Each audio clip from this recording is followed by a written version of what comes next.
And the same law, the Representation of the People Act, in section 32, says that a person commits the offense of personation if he votes as another person, whether that other person is living or dead, or is a fictitious person, or votes for a person whom he knows or has reasonable grounds to believe to be dead or to be a fictitious person.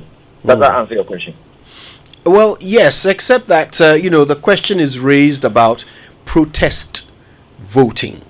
The idea that a person has a right to protest, and if they wish to protest by, as it were, spoiling their vote, why would that be unlawful? Oh, you are not talking about someone voting in the name of somebody who is dead. Yes, I'm saying that if someone decided to spoil their vote by voting for someone who is dead, knowing that the person is dead. Okay, voting for a candidate who is dead. Correct. Right. A candidate who is dead ought not be on the ballot. But if that candidate finds themselves on the ballot, the EC says, if you vote for that candidate, that vote will be counted as rejected. I think that resolves that issue. Except that it also says in the law that we quoted earlier that would be an offense. Let me see if I can find the law. No, so you must show the first point. A dead person ought not be on the ballot. If a dead person finds themselves on the ballot, it is not the making of the voter.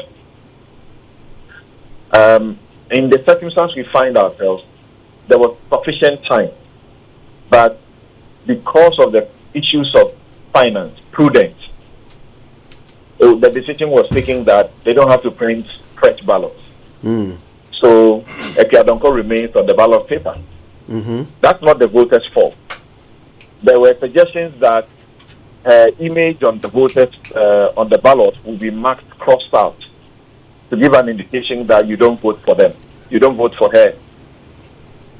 If somebody goes into the polling booth and votes for her, whether she's been crossed out or not, you cannot prosecute them. Right. Well, this is Section 32 of the Representation of People's Act, 1982, PNDC Law 284. It says that a person commits a crime if they pretend to be someone else to vote, which you've dealt with, whether the person is alive, dead, or imaginary. You've dealt with that. And then it says they also commit an offense if they vote for someone they know or reasonably believe is dead or does not exist. It is not about the candidate. It is about a person you are impersonating. Right. So when they say vote for someone, they mean vote in place of someone. That's correct. Right. That's sensible.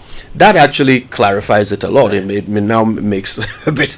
It's now a lot less controversial. Not at all controversial. Yeah.